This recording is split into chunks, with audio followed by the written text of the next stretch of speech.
దశావతారాల్లో 10వ అవతారమైన కల్కి ఎందుకు ఎప్పుడు వస్తారు? ఆయనకున్న శక్తులేంటి? కలియుగంలో నిజంగానే కల్కి వచ్చి ప్రపంచాన్ని కాపాడబోతున్నారా? ఇక ఏమాత్రం ఆలస్యం చేయకుండా ఈ ప్రశ్నలన్నిటికీ సమాధానం తెలుసుకుందాం.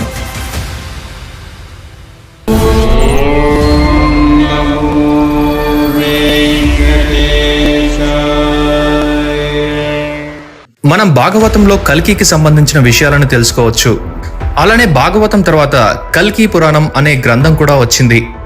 అందులో కల్కికి సంబంధించిన పూర్తి కథ మనకి కనిపిస్తుంది. అందులో కొన్ని ముఖ్యమైన అంశాలు మనం తెలుసుకుందాం. కల్కి అనే అవతారం అయితే దశావతారంలో ఒకటి అని చెప్పుకోవచ్చు.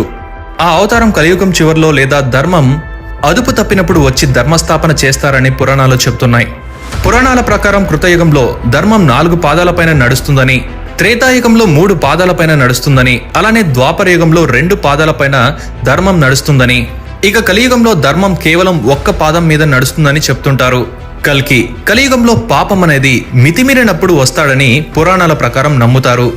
అలాంటి కష్టమైన పరిస్థితిలో లేదా ప్రపంచానికి నష్టం జరిగే పరిస్థితిలో కల్కి హిమాలయాల్లో ఉన్న రహస్య దేవతల నగరంలో జన్మిస్తాడని కల్కి పురాణం ద్వారా మనం తెలుసుకోవచ్చు.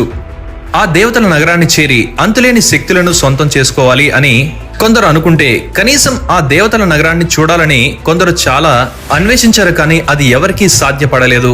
ఆ నగరం పేరు శంబల. అలాంటి రహస్య నగరంలో శంబలలో కలియుగంలో విష్ణు మరియు సుమతి అనే దంపతులకి కల్కి జన్మిస్తాడు. రామాయణంలో ఉన్నట్లే కల్కికి 4 సోదరులుంటారు అని చెప్తుంటారు. వారి అందరితో కలిసి ధర్మస్థాపన చేసి మళ్లీ కృతయుగంని ప్రారంభిస్తానని విష్ణు కల్కి అవతారం గురించి బ్రహ్మకు చెప్పాడు. ప్రతి అవతారంలో విష్ణుమూర్తికి భార్య అయిన లక్ష్మీదేవి ఒక్కొక్క రూపంలో వస్తారు. అలానే కల్కి అవతారం కోసం కూడా లక్ష్మీదేవి జన్మిస్తారు. కల్కి పురాణం ప్రకారం సింహల దేశం అంటే ఇప్పటి లంకలో కోముది అనే తల్లి కడుపున పద్మ అనే పేరుతో లక్ష్మీదేవి జన్మిస్తారు అని విష్ణువు బ్రహ్మకి చెప్పారు. కల్కి మానవుడిగా జన్మించాక ఆయనను కంటికి రెప్పలా కాపాడడానికి సాక్షాత్తు ఆ ఆదిశక్తి రక్షకురాలుగా ఉంటారు. కల్కికి 7 గొప్ప భక్తులు చిరంజీవులుగా ఉంటారని విష్ణువు వరం ఇచ్చాడు. వారిలో కృపాచార్యులు, పరశురాముడు, వ్యాస మరియు అశ్వత్థామ వీరు కల్కిని చూసేందుకు శంబలకు వస్తారని కల్కి పురాణం చెప్తుంది. వీరు 4 కల్కి ధర్మస్థాపనలో సహాయం చేస్తారు. వీరే ఆ పిల్లవాడికి కల్కి అనే పేరు పెట్టి వెళ్తారు. కల్కికి పరశురాముడు గురువుగా ఉంటారని, అప్పటి వరకు ఆయన మహేంద్ర పర్వతం పైన తపస్సు చేసుకుంటూ ఉంటారని పురాణాలు చెప్తున్నాయి. అలానే పరశురాముడు కల్కికి తను ఎందుకు అవతరించాడో కూడా చెప్తారంట. ఆ తర్వాత కల్కి శక్తి కోసం ఆ పరమశివుడికి తపస్సు చేశాడు. ఎందుకంటే కలియుగంలో అధర్మాన్ని అంతం చేయాలి అంటే శివాంశ ఖచ్చితంగా ఉండాలి. ఆ శ్రీ మహావిష్ణువు శక్తితో పాటు లయకారుడి శక్తి కూడా కలిస్తేనే కల్కి అవతారం. కల్కి పురాణం ప్రకారం అద్భుతమైన శంబల గ్రామాన్ని విశ్వకర్మ కల్కి కోసం నిర్మించారని తెలుస్తుంది. కల్కి అవతారంలో జయ విజయులు కల్కి కుమారులుగా జన్మిస్తారు. అప్పట్లో కీకటపురం అనే గ్రామంలో అధర్మం సాగుతుంది. కల్కి ముందుగా అక్కడి నుండే ధర్మస్థాపన చేస్తాడని పురాణం చెప్తుంది. అక్కడి వారు విచ్చలవిడిగా అధర్మాలు చేస్తూ ప్రపంచాన్ని వారి గుప్పెట్లో పెట్టుకుంటారని వివరించారు.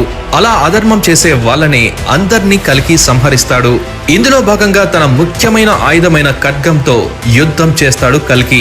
ఇలా అధర్మం చేసే వారిని సంహరించడానికే కల్కి అవతరిస్తాడు. కల్కి సైన్యంని ఎదిరించే ఆ విదేశీ సైన్యంలో మహిళలు వింత రూపంలో పోరాడతారని వివరించారు. వారికి విచిత్రమైన ఆయుధం ఉండేదట. ఆ ఆయుధం గురించి ఒక రాక్షసిగా వివరించారు ఆ పురాణంలో. ఆ రాక్షసి అందర్నీ తనలోకి లాగేసుకునేది అని తెలిపారు. అదెలా అంటే ఒక అయస్కాంతం శక్తిలా. అలానే కల్కి సైన్యాన్ని కూడా లాగేసుకుంటుంది. అప్పుడు ఆ రాక్షసిని కల్కి ధ్వంసం చేస్తాడు.